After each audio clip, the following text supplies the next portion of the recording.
If you clicked on this video, you're a drop shipper and you're looking for better suppliers to drop ship from. Chances are you're already listing on places like eBay, Facebook Marketplace, Amazon, or elsewhere. But those are places to list your products on.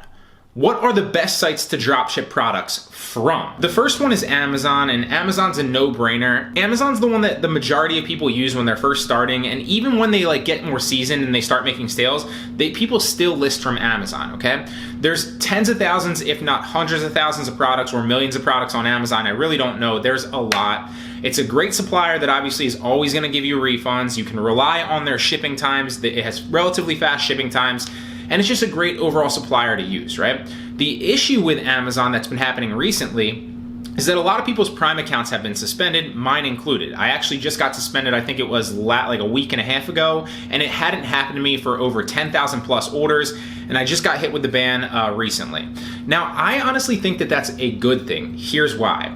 The majority of people use Amazon, and so those products actually were pretty saturated and the margins were getting slimmer and slimmer. Chances are if you had a good product on Amazon and you actually search that product into the search bar on Facebook Marketplace, for example, you would see 30 or 50 or 100 other listings just like yours with the same exact pictures and relatively the same title, selling for relatively the same price because everybody is marking it up the same. And that gives buyers the opportunity to choose from a number of different products, obviously decreases the chances that you're gonna make a sale, and it's just race to the bottom pricing. But now, since everybody's getting their Prime account suspended, it's actually a good thing. It's gonna lower the competition on those products. It's gonna increase your margins on those products. Obviously, that way you can still use Amazon as a supplier. And here's a little secret between you and me. You don't actually need Amazon Prime to dropship from Amazon. The only products that you specifically need Prime to dropship from Amazon are those low price products where you're solely relying on the fact that Amazon's shipping them for free to keep your margins intact. You can still dropship products that are like $25. I don't know the specific number, but I wanna say it's like $25 and get free shipping on Amazon, or often sellers will offer free shipping even if you don't have a Prime account. So you can sign up for an account, not use Prime on it, and still dropship 95% of Amazon products, especially the ones that are over $25, not have to pay the shipping fee anyway, and then you're still getting relatively fast shipping time. You can still return the products on Amazon. You can still list all the products from Amazon's catalog. That's a good thing because then you don't ever have to worry about your Prime account getting suspended. You really shouldn't be listing those cheap products anyway because the margins aren't that great on those products. If you're marking a $10 product up with Amazon Prime 40% or 50%,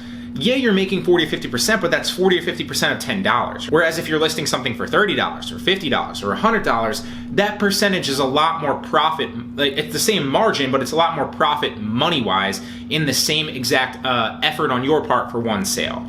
So that's why you don't necessarily need Amazon Prime anyway. So even if you're getting suspended, it's totally fine. It's gonna weed out the competition, increase your margins, help you still be able to sell those products as people drop off and start using other suppliers, and you can still use them without a Prime account. A lot of people are worried about losing their personal Prime privileges, but if you get a Prime account banned and you sign up for another Prime account and you solely use it for personal use, you won't get that second account banned. It's only when you sign up for another account and start drop shipping to random addresses again that they suspend your account. So that's why Amazon is still, in my opinion, the #1 supplier, and the competition for people using it to dropship on Facebook Marketplace and sites like eBay is gonna significantly go down now that Amazon all of a sudden is banning accounts. The second supplier that I recommend is eBay. Now, I love eBay. I've been using eBay for probably about a year now as a supplier, and it's been phenomenal. You never run into issues with them canceling your orders or issues with them, suspending accounts. That you're allowed to use your eBay account to dropship, just like you're allowed to use an Amazon account to dropship, but not one with Amazon Prime, right?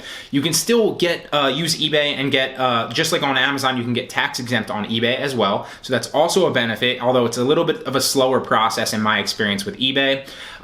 And there's a lot of great products. Practically all the same products on Amazon are gonna be on eBay typically, not all of them, but a large majority of them for relatively low prices. You can look at all the sold data on eBay, so it's literally gonna show you what's selling and what's selling well, and you can list a lot of products like that and literally use the information that eBay is giving you to find hot products. It's also a very reliable supplier. They're gonna have your back as the buyer. You can always typically return most things in most cases. And a lot of sellers on eBay actually drop ship directly from Amazon with low margins, which means a lot of the products that you're going to get cheaply on Amazon are shipping with the same relative shipping time on eBay at the same relative price and are practically barely marked up, because the competition on eBay for Amazon products is so like neck and neck that the margins are barely there. So you're practically getting the same products, and that seller is literally drop shipping that product using their own account from Amazon. So you're basically ordering an Amazon Prime product with your eBay account in a lot of ways. So that's the second one. Love eBay, use it. The third one is Walmart. Walmart is a phenomenal supplier for so many reasons. Just like Amazon and eBay, it has a large amount of products in its catalog that you can obviously use.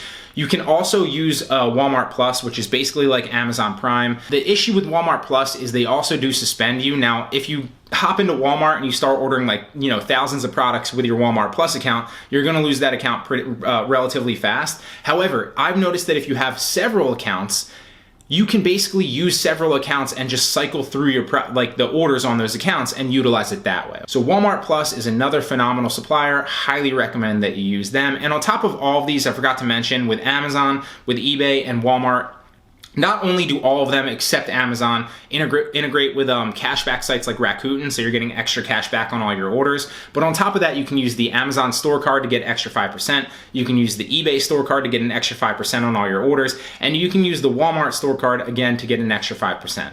So that's 5% margins that you're increased. And you might not think that that's that big of a deal, but like over tens of thousands of products spent or hundreds of thousands of dollars spent over the year potentially, that's a lot of money that you're leaving on the table simply by not using those cards. It's a no-brainer. Now, the next one is Costway. Now, they have great pictures on their listing, so you're getting high-quality images, which is huge. It's probably crucial, probably the most crucial, because the picture sells it. Obviously, once you get people there, like the picture's what's going to sell the listing. It's got great descriptions and great titles, so you don't really need to change too much. A lot of people are not necessarily using Costway. Like, a lot more people are obviously using Amazon, they're using eBay, they're using Walmart.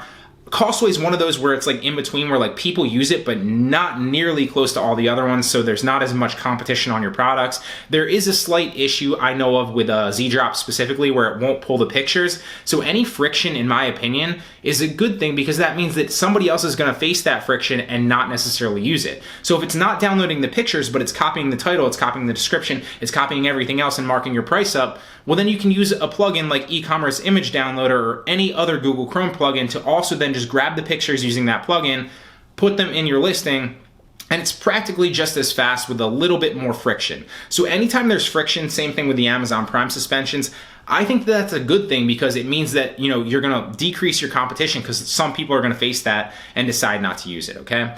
So that's why I love Costway, the pictures, the great titles, the great descriptions, and again, a little bit of friction because it won't pull the pictures, at least in my experience with Z-Drop on my computers. The next one is Chewy. I love Chewy. I've been using Chewy for a while. Again, same thing. It's a great supplier, highly reputable. I'm not going to get too much into the rest of these because they're pretty self-explanatory overall. It's just my opinion. Chewy's a phenomenal supplier. I use Chewy to dropship on Amazon. I use Chewy, not so much anymore, but I used to.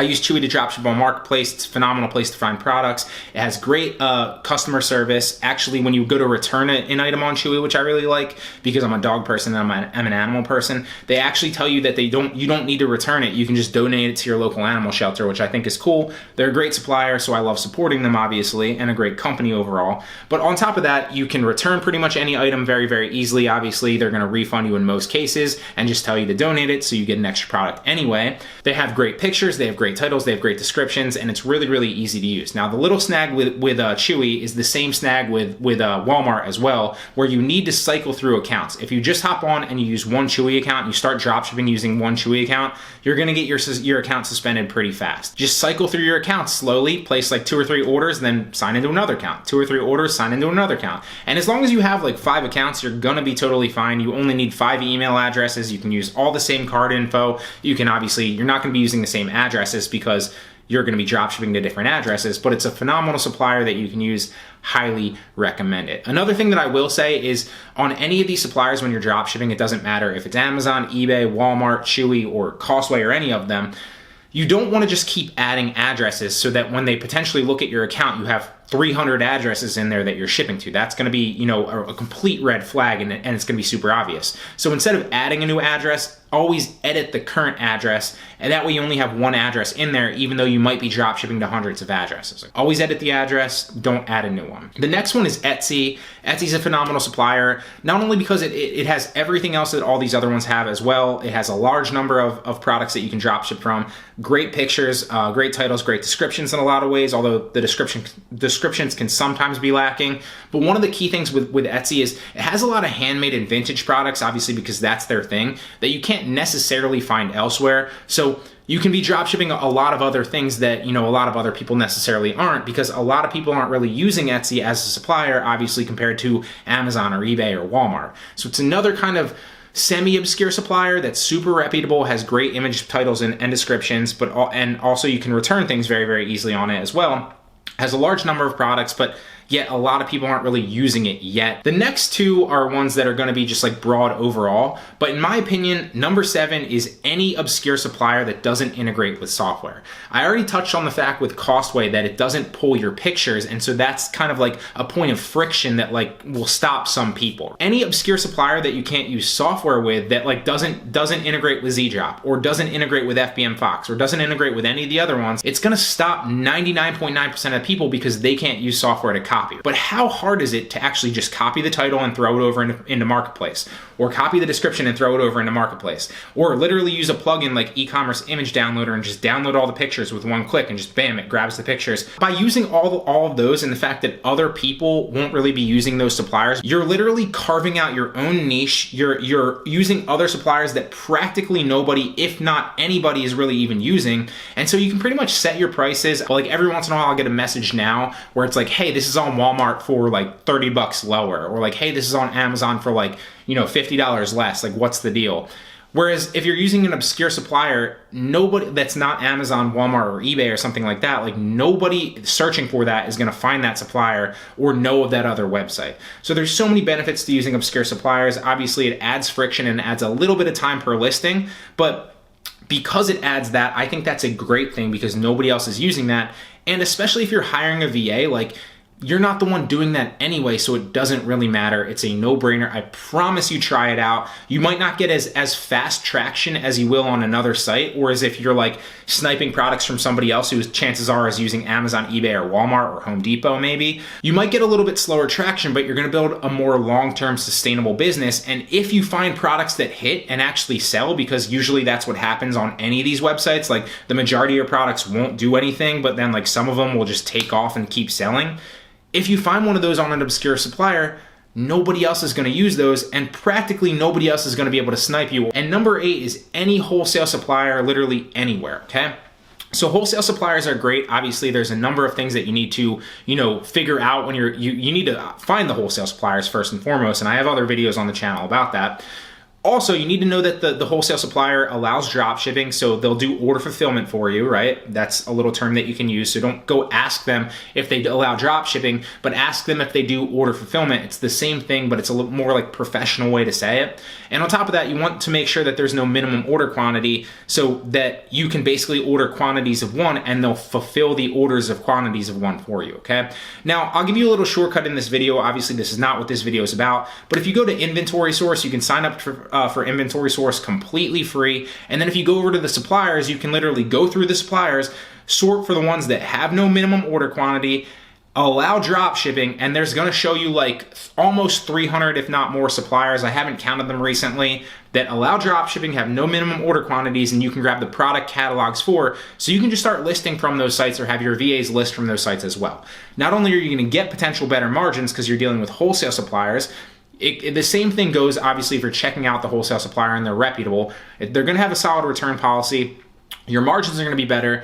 There's practically no competition on those, and you already know that they allow drop shipping and there's no minimum order quantities. It's one of the best ways to build a long-term sustainable business because right now, currently, retail drop shipping is so easy on Facebook Marketplace and other sites like that, right? But as more and more people get into the game, it might not be as easy a year from now or 2 years from now or 3 years from now, whereas wholesale will still be a very lucrative business model that you can use to dropship from, right? So it's more of a longer term thing, a longer term play, but I wanted to throw it in there because it's something that I've been testing out recently and something that I think that a lot of people should focus on, not necessarily building their entire store that way. Trust me, like 98 to 99% of my listings are still retail listings. But I'm testing out wholesale supplier listings in there. Some of them have sold just like anything else with retail. The majority of them have not sold, but some of them do take off. And then obviously, just like I said with the obscure suppliers that don't integrate with software, there's less competition, the margins are better, and it's really, really difficult for people to snipe you if they do even find your hot selling products because they don't know who your supplier is.